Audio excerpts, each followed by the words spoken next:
La Genèse. Chapitre 1. Au commencement, Dieu créa les cieux et la terre. La terre était informe et vide. Il y avait des ténèbres à la surface de l'abîme, et l'Esprit de Dieu se mouvait au-dessus des eaux. Dieu dit, que la lumière soit. Et la lumière fut. Dieu vit que la lumière était bonne, et Dieu sépara la lumière d'avec les ténèbres. Dieu appela la lumière jour, et il appela les ténèbres nuit. Ainsi, il y eut un soir, et il y eut un matin. Ce fut le premier jour. Dieu dit, qu'il y ait une étendue entre les eaux, et qu'elle sépare les eaux d'avec les eaux. Et Dieu fit l'étendue, et il sépara les eaux, qui sont au-dessous de l'étendue d'avec les eaux, qui sont au-dessus de l'étendue. Et cela fut ainsi. Dieu appela l'étendue ciel. Ainsi, il y eut un soir, et il y eut un matin. Ce fut le second jour. Dieu dit, que les eaux qui sont au-dessous du ciel se rassemblent en un seul lieu, et que le sec paraisse. Et cela fut ainsi. Dieu appela le sectaire, et il appela la main des homères. Dieu vit que cela était bon. Puis Dieu dit, que la terre produise de la verdure, de l'herbe portant de la semence, des arbres fruitiers donnant du fruit selon leur espèce, et ayant de leur semence sur la terre. Et cela fut ainsi.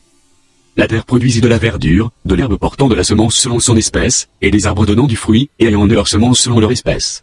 Dieu vit que cela était bon. Ainsi, il y eut un soir, et il y eut un matin. Ce fut le troisième jour.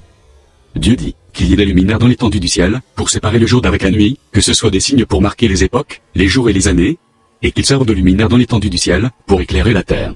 Et cela fut ainsi. Dieu fit les deux grands luminaires, le plus grand luminaire, pour présider au jour, et le plus petit luminaire, pour présider à la nuit. Il fit aussi les étoiles. Dieu les plaçait dans l'étendue du ciel, pour éclairer la terre, pour présider au jour et à la nuit, et pour séparer la lumière d'avec les ténèbres. Dieu vit que cela était bon. Ainsi, il y eut un soir, et il y eut un matin. Ce fut le quatrième jour. Dieu dit, que les eaux produisent en abondance des animaux vivants, et que des oiseaux volent sur la terre, vers l'étendue du ciel. Dieu créa les grands poissons, et tous les animaux vivants qui se meuvent, et que les eaux produisirent, en abondance selon leur espèce. Il créa aussi tout oiseau ailé selon son espèce. Dieu vit que cela était bon. Dieu les bénit, en disant, soyez féconds, multipliez, et remplissez les eaux des mers, et que les oiseaux multiplient sur la terre. Ainsi, il y eut un soir, et il y eut un matin. Ce fut le cinquième jour. Dieu dit, que la terre produise des animaux vivants selon leur espèce, du bétail, des reptiles et des animaux terrestres, selon leur espèce. Et cela fut ainsi. Dieu fit les animaux de la terre selon leur espèce, le bétail selon son espèce, et tous les reptiles de la terre selon leur espèce. Dieu vit que cela était bon. Puis Dieu dit, faisons l'homme à notre image, selon notre ressemblance, et qu'il domine sur les poissons de la mer, sur les oiseaux du ciel, sur le bétail, sur toute la terre, et sur tous les reptiles qui rampent sur la terre. Dieu créa l'homme à son image, il le créa à l'image de Dieu, il créa l'homme et la femme. Dieu les bénit, et Dieu leur dit, soyez féconds, multipliez, remplissez la terre, et l'assujettissez, et dominez sur les poissons de la mer, sur les oiseaux du ciel, et sur tout animal, qui se meut sur la terre. Et Dieu dit, voici, je vous donne toute herbe portant de la semence, et qui est à la surface de toute la terre, et tout arbre ayant eu du fruit d'arbre, et portant de la semence, ce sera votre nourriture. Et à tout animal de la terre, à tout oiseau du ciel, et à tout ce qui se meut sur la terre, ayant en soi un souffle de vie, je donne toute herbe verte pour nourriture. Et cela fut ainsi. Dieu vit tout ce qu'il avait fait et voici, cela était très bon. Ainsi, il y eut un soir, et il y eut un matin. Ce fut le sixième jour.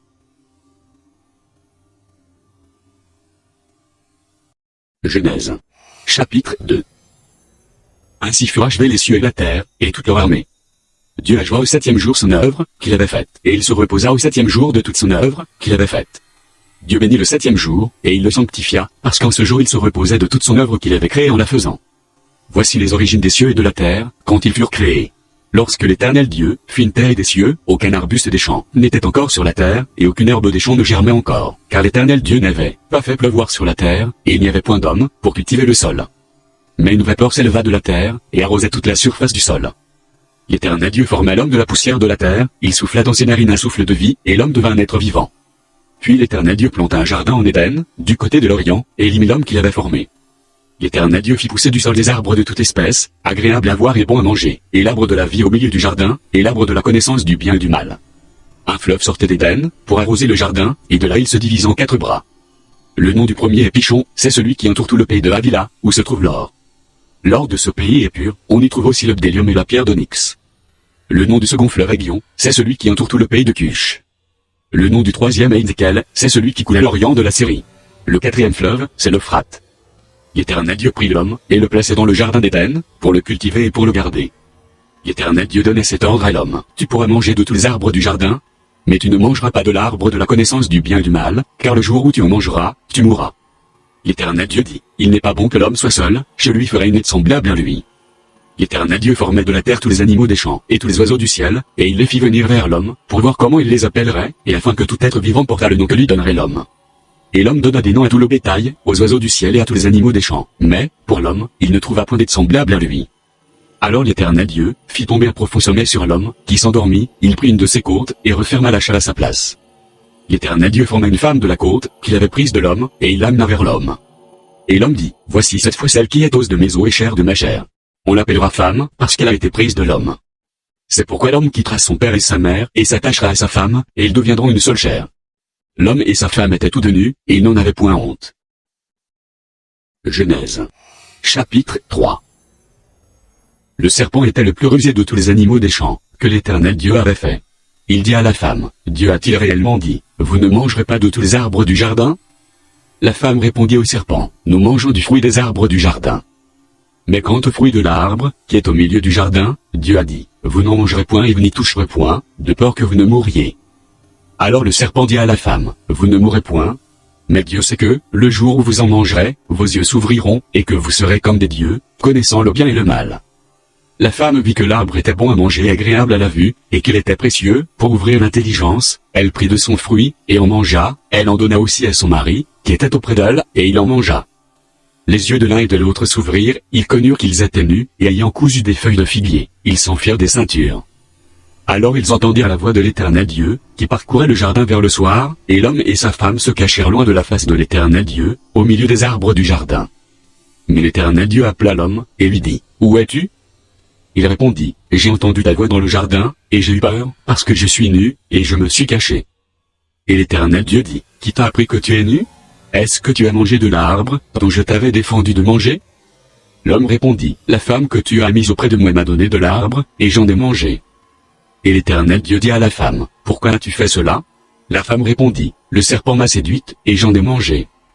L'Éternel Dieu dit au serpent, puisque tu as fait cela, tu seras maudit entre tout le bétail, et entre tous les animaux des champs, tu marcheras sur ton ventre, et tu mangeras de la poussière tous les jours de ta vie. Je mettrai inimitié entre toi et la femme, entre ta postérité et sa postérité, celle-ci t'écrasera la tête, et tu lui blesseras le talon. Il dit à la femme, j'augmenterai la souffrance de tes grossesses, tu enfanteras avec douleur, et tes désirs se porteront vers ton mari, mais il dominera sur toi. Il dit à l'homme, puisque tu as écouté la voix de ta femme, et que tu as mangé de l'arbre au sujet, duquel je t'avais donné cet ordre, tu n'en mangeras point. Le sol sera maudit à cause de toi. C'est à force de peine que tu en tireras ta nourriture tous les jours de ta vie, il te produira des épines et des ronces, et tu mangeras de l'herbe des champs. C'est à la sueur de ton visage, que tu mangeras du pain, jusqu'à ce que tu retournes dans la terre, d'où tu as été pris, car tu es poussière, et tu retourneras dans la poussière. Adam donna à sa femme le nom d'Ève, car elle a été la mère de tous les vivants. L'Éternel Dieu fit à Adam, et à sa femme des habits de peau, et il les en revêtit. L'Éternel Dieu dit, voici, l'homme est devenu comme l'un de nous, pour la connaissance du bien et du mal. Empêchons-le maintenant d'avancer sa main, de prendre de l'arbre de vie, d'en manger, et de vivre éternellement. Et l'Éternel Dieu le chassa du jardin d'Éden, pour qu'il cultivât la terre, d'où il avait été pris. C'est ainsi qu'il chassa Adam, et il mit à l'orient du jardin d'Éden les chérubins, qui agitent une épée flamboyante, pour garder le chemin de l'arbre de vie. Genèse. Chapitre 4. Adam connut Ève, sa femme, elle conçut, et enfanta Caïn et elle dit, j'ai formé un homme avec l'aide de l'Éternel. Elle enfanta encore son frère Abel. Abel fut berger, et Caïn fut laboureur. Au bout de quelque temps, Caïn fit à l'Éternel une offrande des fruits de la terre, et Abel, de son côté, en fit des premiers-nés de son troupeau et de leur graisse. L'Éternel porta un regard favorable, sur Abel et sur son offrande. Mais il ne porta pas un regard favorable, sur Caïn et sur son offrande.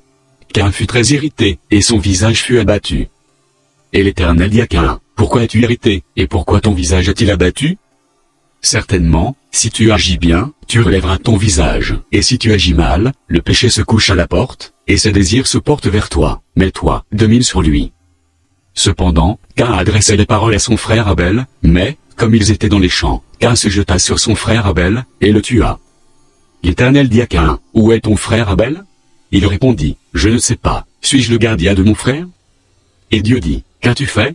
La voix du sang de ton frère, crie de la terre jusqu'à moi. Maintenant, tu seras maudit de la terre, qui a ouvert sa bouche, pour recevoir de ta main le sang de ton frère. Quand tu cultiveras le sol, il ne te donnera plus sa richesse. Tu seras errant et vagabond sur la terre. Caïn dit à l'Éternel, mon châtiment est trop grand pour être supporté.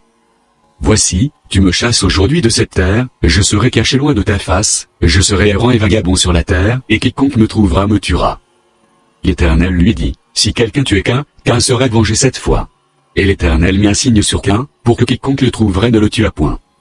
Puis, Caïn s'éloigna de la face de l'Éternel, et habita dans la terre de Nod, à l'orient d'Éden. Caïn connut sa femme, elle conçut, et enfanta Enoch.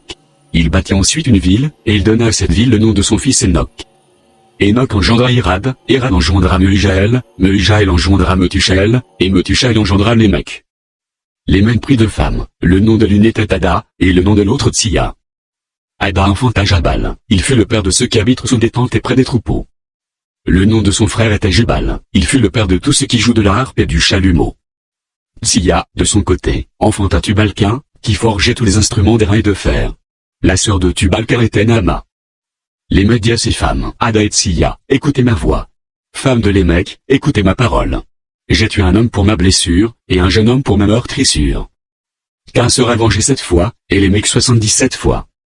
Adam connut encore sa femme, elle enfanta un fils, et l'appela du nom de Seth, car, dit-elle, Dieu m'a donné un autre fils à la place d'Abel, que Caïn a tué. Seth eut aussi un fils, et il l'appela du nom d'Enoch. C'est alors que l'on commençait à invoquer le nom de l'Éternel. Genèse. Chapitre 5. Voici le livre de la postérité d'Adam. Lorsque Dieu créa l'homme, il le fit à la ressemblance de Dieu. Il créa l'homme et la femme, il les bénit, et il les appela du nom d'homme, lorsqu'ils furent créés. Adam, âgé de 130 ans, engendra un fils à sa ressemblance, selon son image, et il lui donna le nom de Seth. Les jours d'Adam, après la naissance de Seth, furent de 800 ans, et il engendra des fils et des filles. Tous les jours qu'Adam vécut furent de 930 ans, puis il mourut. Seth, âgé de 105 ans, engendra Enoch. Seth vécut, après la naissance d'Enoch, 807 ans, et il engendra des fils et des filles. Tous les jours de Seth furent de 912 ans, puis il mourut. Enoch, âgé de 90 ans, engendra Kénan. Enoch vécut, après la naissance de Kénan, 815 ans, et il engendra des fils et des filles. Tous les jours d'Enoch furent de 905 ans, puis il mourut. Kénan, âgé de 70 ans, engendra Mahalaliel. Kénan vécut, après la naissance de Mahalaliel, 840 ans, et il engendra des fils et des filles. Tous les jours de Kénan furent de 910 ans, puis il mourut. Mahalaliel, âgé de 65 ans, engendra Jéreux. Mahalaliel vécut, après la naissance de Jéreux, 830 ans, et il engendra des fils et des filles. Tous les jours de Mahalaliel furent de 895 ans, puis il mourut. Jéreux, âgé de 162 ans, engendra Enoch. Jéreux vécut, après la naissance d'Enoch, 800 ans, et il engendra des fils et des filles. Tous les jours de Jéreux furent de 962 ans, puis il mourut. Enoch, âgé de 65 ans, engendra Methuskéla. Enoch, après la naissance de Methuskéla, marcha avec Dieu 300 ans, et il engendra des fils et des filles. Tous les jours d'Enoch furent de 365 ans. Enoch marcha avec Dieu, puis il ne fut plus, parce que Dieu le prit. Methuskéla, âgé de 187 ans, engendra Lémec. Methuskéla vécut, après la naissance de Lémec, 782 ans, et il engendra des fils et des filles.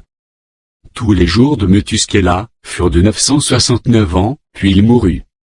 Lémec, âgé de 182 ans, engendra un fils. Il lui donna le nom de Noé, en disant, « Celui-ci nous consolera de nos fatigues, et du travail pénible de nos mains, provenant de cette terre que l'Éternel a maudite. » Lémec vécut, après la naissance de Noé, 595 ans, et il engendra des fils et des filles. Tous les jours de Lémec furent de 777 ans, puis il mourut. Noé, âgé de 500 ans, engendra Sem, Cham et Japheth.